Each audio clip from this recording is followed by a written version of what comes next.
초보일 때는 이런 거래를 많이 안 해보고 뚫리는 경우가 굉장히 많아요.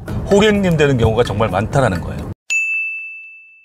여러분 안녕하세요. 청울님의 출근길 부동산 인사이트 시간입니다. 부동산 거래를 할 때 호객님 되지 않는 법, 이런 이야기를 잠깐 나눠볼까 합니다. 보통 우리 부동산 거래할 때 집, 상가, 토지 이런 것들은 우리가 살아가면서 거래하는 것들 중에 가장 금액이 큰 것들이잖아요. 거의 전 재산이 들어가는. 그래서 부동산 거래할 때는 그 어느 때보다 신중해야 됩니다. 그렇죠? 정확하게 해야 되고. 그런데 이따금 그렇지 못한 경우가 정말 많다. 호객님 되는 경우가 정말 많다라는 거예요. 자, 어떤 경우가 이런지 한번 봅시다. 저는 부동산 강의를 오래 해왔기 때문에 수강생분들로부터 아주 다양한 이야기를 듣습니다. 간접 경험을 많이 하게 되는 거죠. 상담을 하면서 알게 되는데, 얼마 전에도 제 부동산 강의 수강생 한 분이 급하게 연락이 왔어요.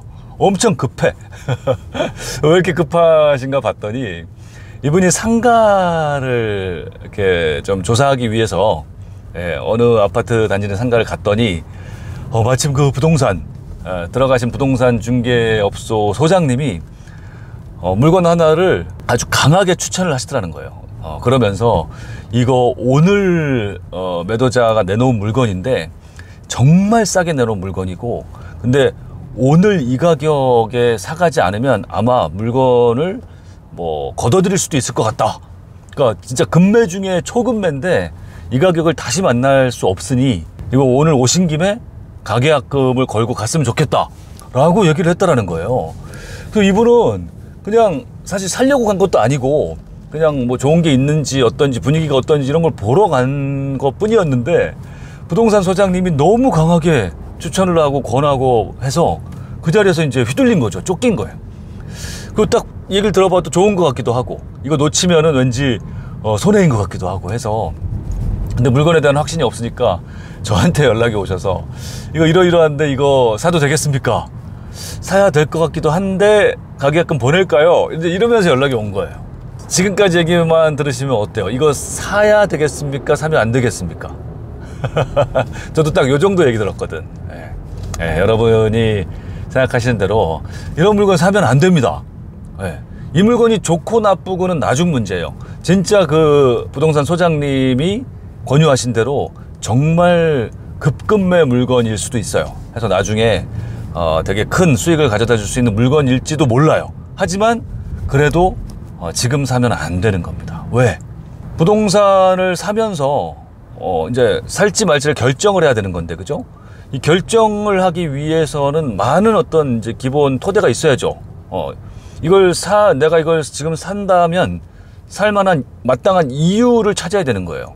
금액이 진짜 객관적으로 진짜 싼 금액이라든지, 앞으로 가격이 오를 확률이 높다라든지, 뭐 수익률이 높은 물건, 다른 물건에 비해서 이러하든지 해서 지금 이걸 급하게 살 만한 이유가 있어야 되는데, 지금 어떤 객관적인 이유를 찾지는 못한 상태에서 부동산 소장님이 지금 급하게 권유하니까 거의 쫓겨서 그냥 이렇게 휘둘려서 사게 되는 경우는 반드시 문제가 생기죠. 그래서 제가 이렇게 쫓기지 마시고, 오늘 뭐 만약에 그 물건을 못 사게 된다라도 더 좋은 물건들 많이 있다. 그러니 괜히 이렇게 급하게 서두르지 마시고 시간을 두고 천천히 그 물건이 어떤 물건인지를 정확하게 알아보셔라.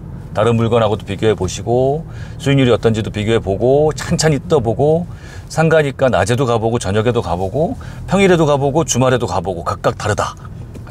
이렇게 해서 모든 걸 다 파악해 보라고 말씀을 드렸어요. 근데 종종 초보일 때는 이런 거래를 많이 안 해보고, 그죠? 이럴 때는 휘둘리는 경우가 굉장히 많아요. 그럴 수밖에 없어요.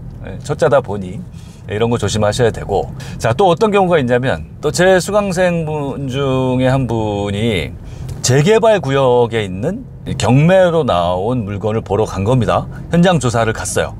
갔는데 한 번 갔다 오셔서 이 물건은 안 되겠어요 하고 포기를 하시는 거예요. 그래서 제가 보기엔 좋은 물건 같아서 추천을 드렸는데 왜 그렇습니까? 라고 물어봤더니 조합원의 지위를 승계받을 수 없는 물건이라는 거예요.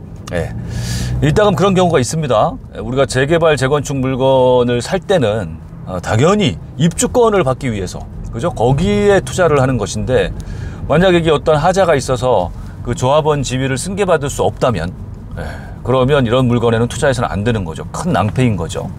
그거를 가장 조심해야 되는데, 이 물건은 조합원 승계가 안 된다라는 거예요. 그래서 왜 안 되는 겁니까? 어떻게 하셨습니까? 라고 물어봤더니, 그 물건지 앞에 있는 부동산 사무소 중개소에 갔더니 그 중개소 소장님이 대본에 그러더라는 거예요. 그 물건 사면 안 된다고. 그거 조합 입주권 안 나온다고. 그 입주권이 왜 안 나온다고 얘기하냐 했더니 뭐 여러 가지 말씀을 하시더래요. 그래서 그럴 수 있죠. 근데 그걸 이제 확인은 해 보셨냐? 그 중개소 소장님 말씀만 듣고 지금 이렇게 한 거냐 했더니 이분이 아니 부동산에서 그렇게 얘기하셨는데 더 뭘 확인해야 되냐고 이렇게 얘기를 하시는 거예요. 제가 말씀드렸죠. 물론 부동산 소장님이 얘기하신 게 맞을 확률이 높다. 없는 이야기를 하진 않았을 것이다. 하지만 부동산 소장님들도 정확하게 모르는 상태에서 그렇게 얘기했을 수도 있고, 내가 과거의 내 경험에 의하면 어떤 한 사람의 이야기만 듣고 결정했을 때 잘못되는 경우가 많았다. 그래서 객관적으로 좀 더 확인을 해야 되고 크로스 체크를 해야 된다. 특히 조합의 입주권이 나오느냐 안 나오느냐, 조합원 승계가 되냐 안 되냐를 확인하는 가장 정확한 곳은 어디일까요? 어디일까요, 여러분? 그 해당 구역 조합 사무실에 가서 확인을 해야 되는 거예요. 그 조합 사무실이 가장 정확하게 알고 있거든. 그래서 이분 같은 경우는 정확한 확인을 할 수 있는 그 사람, 지역이 따로 있었는데 그냥 부동산 중개소 소장님 말만 믿고 결정을 해버린 거죠. 안 하기로. 근데 결론적으로 그 부동산 소장님의 말씀은 틀린 말씀이었어요. 뭔가를 좀 잘못 알고 계신 상태에서 이야기를 하신 거였고, 결국 그 물건은 조합원 승계가 되는 물건이어서 다른 분에게 넘어갔죠. 근데 이런 경우가 왕왕 벌어집니다. 현장에서. 끝까지 제대로 된 사실을 확인하기 위한 노력은 누가 해야 돼요? 결국 내 자신이 해야 됩니다. 사람들은 본인이 알고 있는 정도까지만 얘기를 해주는 거예요. 맞죠? 그리고 사실이 아닌데도 사실로 믿고 있는 경우도 굉장히 많아요. 그렇기 때문에 사람들이 하는 이야기를 100%다 믿으면 안 됩니다. 그리고 가장 정확한 사실을 알려주는 곳이 어딘지를 파악하고 거기에 가서 확인을 하려는 노력을 해야 되는 거죠. 그렇죠? 어제 제 조카에게 다급하게 전화가 왔어요. 제 조카가 곧 결혼을 하는데 제 조카가 사는 지역에 새로 입주하는 아파트 입주권을 사라고 제가 이제 권유를 했고, 해서 새 아파트 입주권을 사서 새 아파트에 입주를 합니다. 그런데 이 녀석이 급해진 거예요. 왜냐하면 대출을 많이 받아서 들어가야 돼. 돈이 없어서. 그래서 대출을 받아서 잔금을 치르고 입주해야 되는데 이것저것 막 알아보는 과정에서 보니 전입신고, 이 새 아파트다 보니까 준공이 뭐 좀 늦게 나고 이러는 과정에서 지금 사는 집에서 부모님으로부터 세대 분리해서 아파트에 전입신고를 해야 이제 대출이 원활하게 나오는데, 전입신고가 본인이 원하는 시기에 잘 안 된다라는 얘기를 들었다는 거예요. 그러면서 전입신고가 안 되면 대출을 받지 못하는데 지금 나 큰일 났다고 하면서 이거 어떡하냐고, 나 이러다가 이거 이 계약 사고 치는 거 아니냐고, 계약금 날리는 거 아니냐고 하면서 엄청 호들갑을 떠는 거죠. 그래서 그 전입신고가 그때 안 된다라는 사실을 어디서 들었느냐라고 했더니 그 아파트 입주센터에서 들었다는 거예요. 아파트에서. 다른 데 확인을 해봤냐 했더니 다른 데 확인해 볼 생각을 안 했다라는 거예요. 그 입주센터에서 어떤 이유로 전입신고가 안 된다라고 얘기했는지 모르겠으나 좀 더 정확하게 확인을 해봐라. 그리고 이 전입신고가 이때 되냐 안 되냐를 정확하게 확인할 수 있는 최종 기관은 어디일 것 같냐 그랬더니 생각하더니 주민센터 아닐까요? 라고 얘기하는 거예요. 그때서야 맞다.